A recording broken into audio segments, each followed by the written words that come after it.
है आप सब स्वस्थ होंगे, खुश होंगे बच्चों। आज की हमारी वर्कशीट है, वर्कशीट नंबर 22 पठन अभियान से संबंधित कार्यपत्रिका कक्षा 4 के लिए यहाँ पर सेक्शन आएगा आपका। डेट है आज की 11 फरवरी 2022, वीक 4 चल रहा है। थीम है माई कंट्री। स्टूडेंट नेम यानी आपका नाम यहाँ पर और आपके टीचर का नाम यहाँ पर। हमारी नदियाँ एक्टिविटी है। नदियाँ शुद्ध पानी का एक मुख्य स्रोत हैं। ये खेतों की सिंचाई में भी मदद करती हैं, जिससे किसानों को खेती करने में सुविधा होती है। नदियों में कई सारे वनस्पति जीवन शुरू होते हैं तथा विभिन्न प्रकार के जीव जन्म लेते हैं। नदियों ने उन्हें रहने के लिए अपना बड़ा जल स्रोत दे रखा है। अब तो नदियों में कई खेल भी खेले जाते हैं, जैसे सी वॉलीबॉल यानी समुद्र में जो खेला जाता है, कैचिंग ऑन वाटर इत्यादि। भारत की प्रमुख नदियों में औसतन लंबाई नीचे तालिका में दी गई तालिका को पढ़कर संबंधित प्रश्नों के उत्तर देने का प्रयास कीजिए। चलिए देखते हैं क्या है। चलिए बच्चों, ये दिया हुआ है गंगा नदी 2525 मीटर है, भारत की राष्ट्रीय नदी है। गोदावरी 1464 मीटर, यह दक्षिण भारत की सबसे लंबी नदी है। यमुना नदी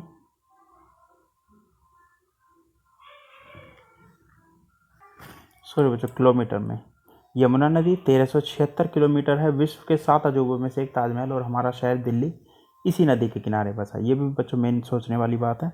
नर्मदा नदी 1312 किलोमीटर की है, इसे मध्य प्रदेश की जीवन रेखा कहा जाता है। कावेरी नदी 800 किलोमीटर लंबी है, इसे दक्षिण भारत की गंगा भी कहा जाता है। महानदी 890 किलोमीटर की है। यह नदी पूर्व मध्य प्रदेश और उड़ीसा की सीमाओं को निर्धारित करती है। ब्रह्मपुत्र नदी 916 किलोमीटर, इस नदी पर देश का सबसे लंबा पुल ढोला सदिया है, जो 2 राज्यों असम और अरुणाचल प्रदेश को आपस में जोड़ता है।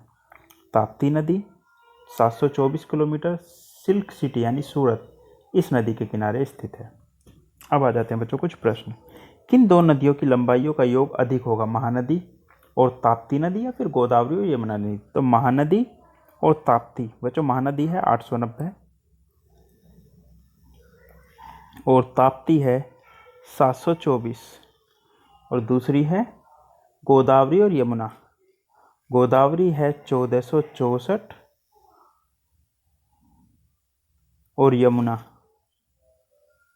है 1376।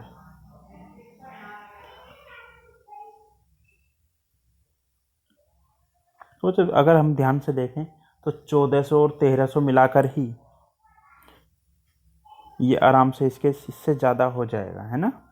फिर भी अगर आप चाहें तो चेक कर सकते हैं। 4 9 2 11 का 1 हासिल 1, 8 7 15 और 1 16, 1614 किलोमीटर। और ये 6 और 4 10 की 0 हासिल 1, 7 6 13 और 1 14 का 4 हासिल 1, 4 और 4 8 हासिल भी जोड़ दिया बच्चों इसमें मैंने, और 1 और 1 2, यानी 2840 और 1624 14। साफ दिखाई दे रहा है कि गोदावरी और यमुना नदी ज़्यादा बड़ी है। दोनों का योग गंगा नदी यमुना नदी से कितनी लंबी है? तो गंगा नदी ये रही और यमुना नदी ये रही, दोनों की लंबाई को आपस में घटा दीजिए, आपको उत्तर मिल जाएगा। आगे बच्चों, यहाँ पर आपको वर्कशीट अपने फ़ोन में दिख रही होगी, लेकिन यहाँ से वीडियो में शो नहीं होगी शायद पूरी। यानी जो नदियों की जो लंबाई है वो ऊपर चली गई है।